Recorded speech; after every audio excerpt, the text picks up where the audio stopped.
Plus two student, आज हम आपके सामने नया चैप्टर शुरू करने जा रहे हैं। It's very very important in your life and your business studies paper for the CBSE board point of view, that is called the control.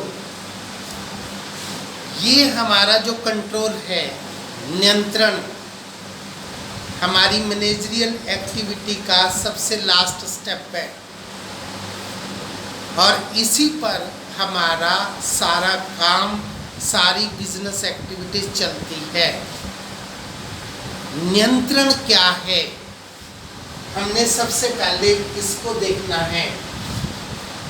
हमारे द्वारा जितनी भी एक्टिविटीज की जाती हैं बिजनेस ऑर्गेनाइजेशन में, अगर उसमें किसी भी प्रकार की कमी है, वो कमी बार बार रिपीट ना हो, आने वाले समय में उसको दोबारा से ना दोहराया जाए, उस पर रोक लगाना, that is called the control. अब जैसे हमने कोई भी चीज ऐसे हमारे टीचर को लिख कर दिया, हमारा टीचर उस ऐसे में से मिस्टेक निकालता है और उस मिस्टेक को हमें लिख कर देता है और बोलता है कि इसे बार बार लिख कर देखो। हम लोग उसकी बार बार प्रैक्टिस करते हैं, दोबारा से फिर ऐसे लिखते हैं।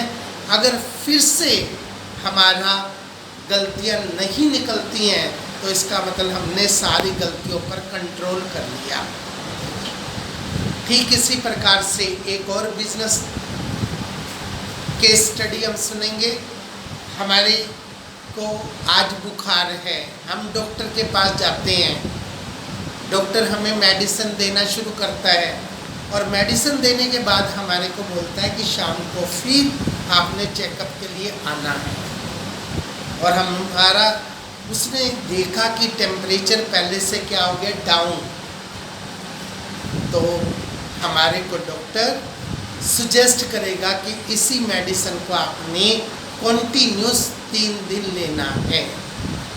इसका मतलब इस मेडिसिन ने काम करना शुरू कर दिया और आपकी बीमारी जो है उस पर कंट्रोल होना शुरू हो गया।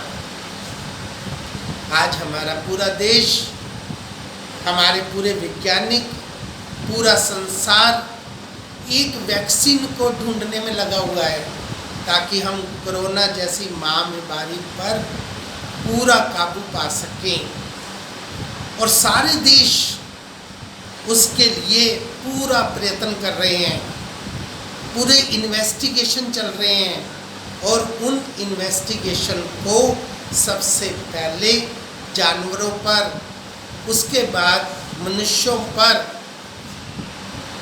एप्लीकेबल करके देखा जा रहा है कि वो हमारी वैक्सीन कितनी सक्सेसफुल है।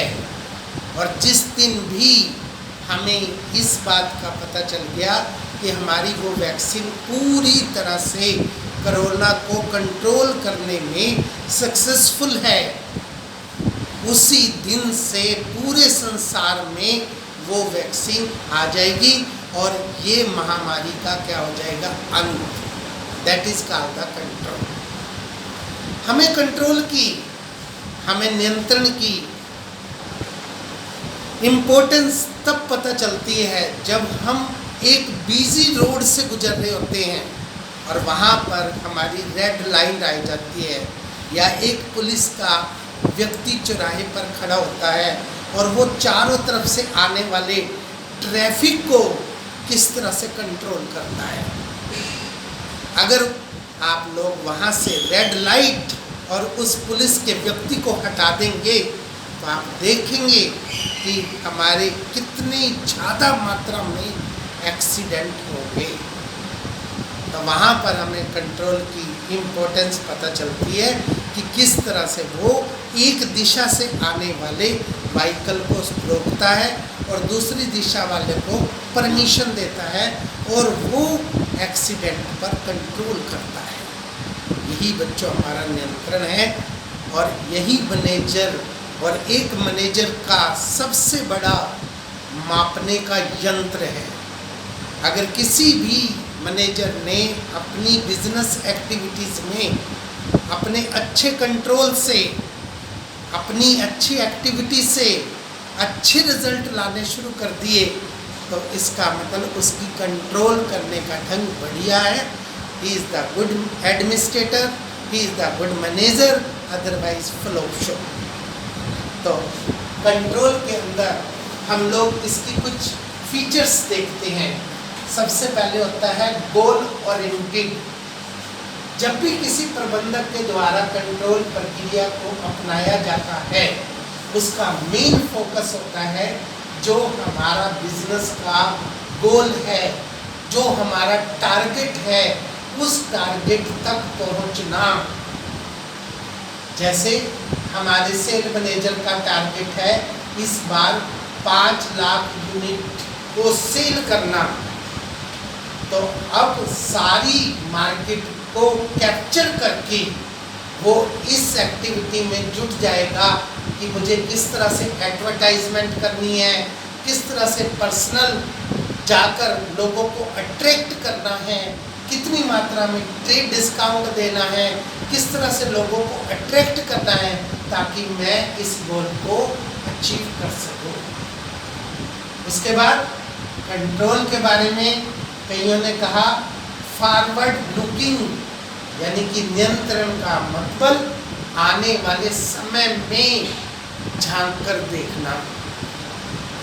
हमसे जो पिछले समय में गलती हो चुकी, उसके कारण हमारे गलत रिजल्ट आए, उसको अब हमें भूल जाना चाहिए।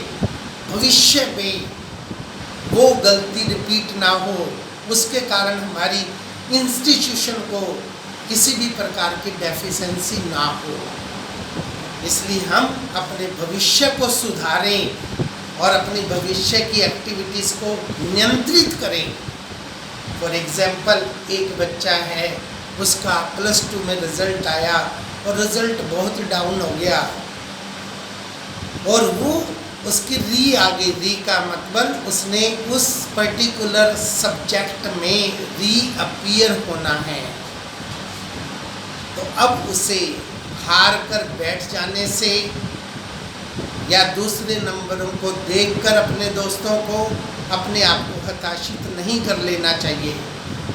उसी अब पहले से ज़्यादा मेहनत करके उस पुराने रिजल्ट से सीख लेकर आने वाले समय के पेपर की तैयारी करके अच्छी तरह से पेपर देना चाहिए, ताकि जो गलती पिछले पेपर में हुई है, उसको डिफीट मिली है, अब आने वाले समय में उसको उसका अच्छा रिजल्ट मिले। हम बचपन से एक राजा की कहानी सुनते आए हैं कि एक राजा ने दूसरे राजा पर कई बार उस पर हमला किया, परंतु हर बार उसे डिफीट मिली और आखिर में वो जंगल में थक कर बैठ गया कि मैं अब उस पर किसी भी प्रकार से विजय हासिल नहीं कर सकता। परंतु जैसे ही वो जंगल में बैठा तो उसने एक मकड़ी को देखा कि एक मकड़ी है, वो जाल को बुनती है, फिर टूट जाता है, फिर जाल को बुनती है, फिर टूट जाता है।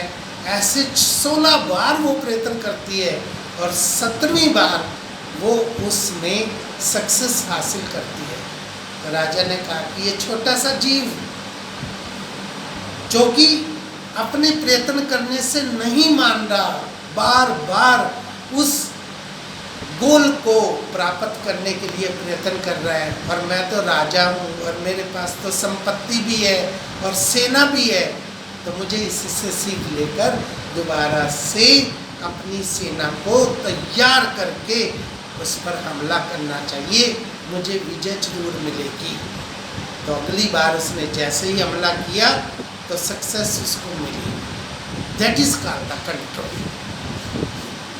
अब कईयों ने कहा बैकवर्ड लुकिंग, नियंत्रण का अर्थ आगे देखना नहीं है, नियंत्रण हमेशा पीछे देखकर ही किया जा सकता है।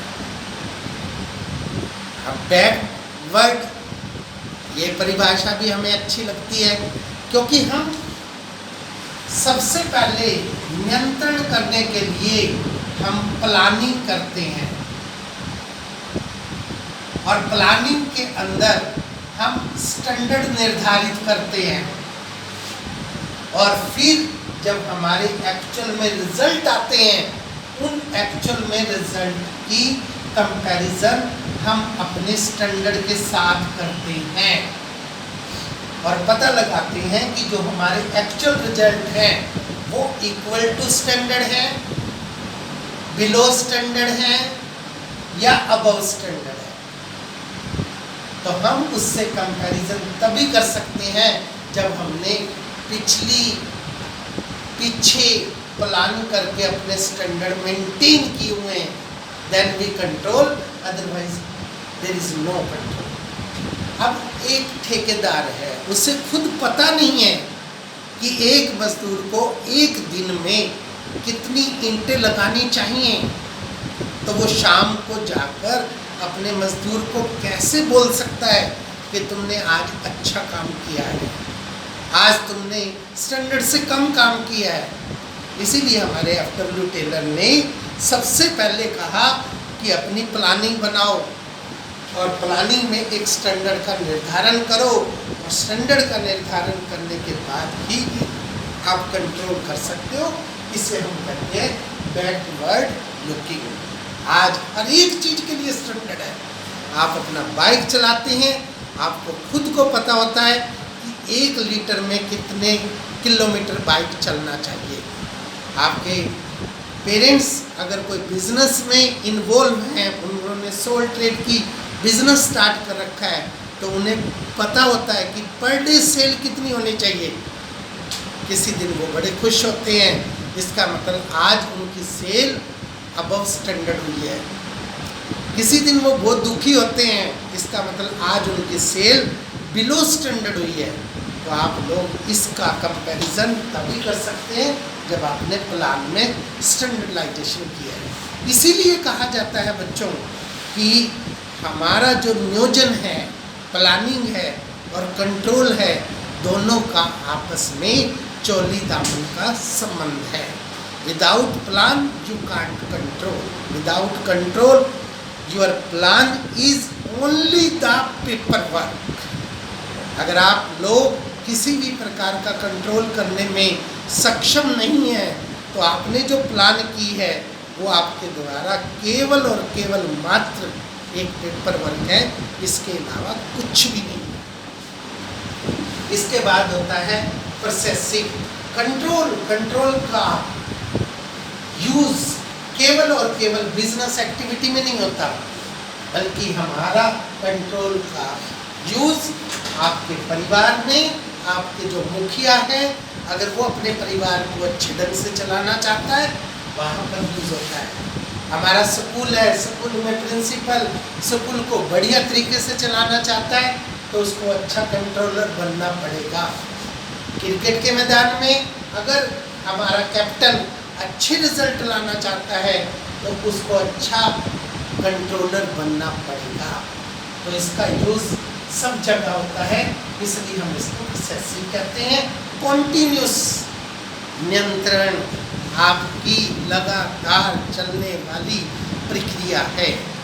एक बार आपने अच्छे रिजल्ट गेन कर लिए, आपके अच्छे कंट्रोल के कारण, अब आप ये नहीं है कि वही कंट्रोल का मेथड आपके अगले साल के टारगेट के लिए यूं का यूं यूज हो जाएगा। नो, अगली बार फिर से आपको अलग तरीके से अपना टारगेट बनाना है। अपनी मैन पावर को पूरी तरह से ऑब्जर्व करना है। आपने गवर्नमेंट की पॉलिसी को ऑब्जर्व करना है। आपने जो कंपटीटर है उसकी पॉलिसी को ऑब्जर्व करना है। आपने कस्टमर के बिहेवियर को ऑब्जर्व करना है। आपने जो लेटेस्ट गवर्नमेंट की पॉलिसी जीएसटी से रिलेटेड आ गई हैं, उसको फॉलो करके दोबारा से कंट्रोल प्रोसेस बनानी है, तभी आप अगला रिजल्ट गेन कर सकते हो, अदरवाइज नो। तो these are the main features of the control. Last में हम चलते हैं, seeks to achieve the planned result. हमारा जो कंट्रोल है वो बार बार हमारी इस रिजल्ट पर पहुंचता है कि हमने प्लान के अंदर जो भी स्टैंडर्ड निर्धारित किए, related with production, related with sale, related with man power work और related with finance, related with person, वो हमारे कंट्रोल के मेथड से हमें सक्सेसफुल रिजल्ट दे रहे हैं या नहीं। अगर सक्सेसफुल रिजल्ट नहीं दे रहे हैं तो इसका मतलब हमारी प्लान में कहीं ना कहीं कमी है। हम उस प्लान के अंदर कुछ ना कुछ चेंज करेंगे। ये नहीं है कि हम एक लक्ष्मण रेखा है उसको हमने खींच दिया, उसमें हम कभी चेंज नहीं करेंगे। अब जैसे हमने वर्कर्स के लिए अपनी प्लान के अंदर कुछ पॉलिसीज़ बनाई, परंतु वो पॉलिसीज़ इम्प्लीमेंट करने पर हमारे वर्कर स्ट्राइक पर आ गए, लॉकआउट करने की सोचने लगे, तो अब हमें अपनी प्लान में उसके अंदर कुछ रिलैक्सेशन देकर उस पॉलिसी को चेंज करना पड़ेगा। Then we can control the man power, otherwise no. So these are the methods of control, these are the features of control। ये आपने इस पर सुंदर नोट्स बनाना है। That's all।